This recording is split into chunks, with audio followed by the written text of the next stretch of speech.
This is the news on top of the hour. Live from our studio in Georgetown. Kaieteur Radio, 99.1 FM. Good morning and welcome to this morning's newscast on Kaieteur Radio. I am Kevin Smith. Let's get to the news in detail.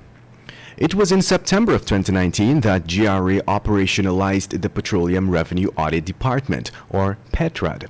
That department was established to ensure the administration of taxes within the petroleum sector and to ensure the execution of cost recovery audits aimed at verifying the expenditure claims of contractors who have entered into PSAs with the government. Despite its best efforts to achieve the said goals, GRA noted that several challenges hindered the work of PETRAD. Chief among these was the failure of all related government departments to sign on to a memorandum of understanding governing the sharing of pertinent information. It is understood that this significantly hindered the authorities' ability to access the documents needed to plan all cost recovery and tax audits, as well as adopt more proactive contemporary audit techniques. And now let's tell you the ExxonMobil-sponsored Center for Local Business Development is currently embracing the stance that much more focus needs to be paid to the true meaning of what local content is, since simply importing an item for retail at a small markup profit does not count as true local content. So said the center's director, Dr. Natasha Gaskin-Peters. She explained that when the oil companies spend to procure goods from a local company, if they are importing them, that is not really local content. She explained that when this obtains, it would mean that the majority of the money is still being leaked overseas, since the companies that are supplying the oil companies would have to pay for their items outside of the country. Dr. Gaskin-Peters noted too that if a local company is not investing in the country, then it becomes a leakage. And on that note, let's tell you that Senior Minister within the Office of the President with responsibility for finance, Dr. Ashni Singh, he has told the World Bank that Guyana's economic prospects are currently promising, despite COVID-19 and domestic political issues, which caused a sharp contraction in non-oil GDP in 2020. And as such, the country remains ripe for investment and support from the financial institution. Minister Singh spoke to Guyana's bright economic prospects as well as the country's vulnerabilities and development challenges, but emphasized that Guyana is rich in natural resources, including oil, minerals, and forest.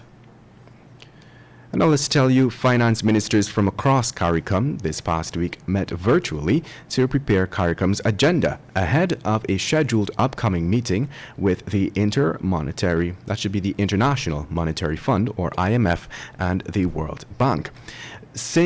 Minister Singh used the occasion to underscore that the meeting was taking place at a time when the region was facing unprecedented economic challenges, which have brought into sharp focus the importance of speaking with a single unified voice on issues of shared interest at the upcoming IMF World Bank spring meetings.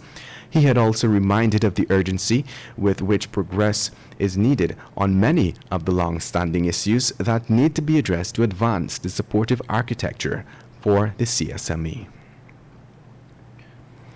Meanwhile, GPL announced a move to adjust its consumer tariff to help buffer the rising fuel prices. GPL noted that at present customers across all tariffs are benefiting from a fuel rebate of 15%, which became effective on April 1st back in 2016. The company said that with the approval of the Public Utilities Commission, it has decided to discontinue the application of the 15% rebate, but will at the same time reduce the energy rate across all tariff categories by 15%. GPL noted therefore that all customers will not see the fuel rebate calculated separately, but the energy rate used will reflect the discontinuation of the 15% fuel rebate and the 15% rate reduction. The changes to the energy rates will become effective from April 11, 2021. And moving on, the body of a male was yesterday discovered lying face down between some boulders at the Bellevue foreshore located on the west bank of Demerara.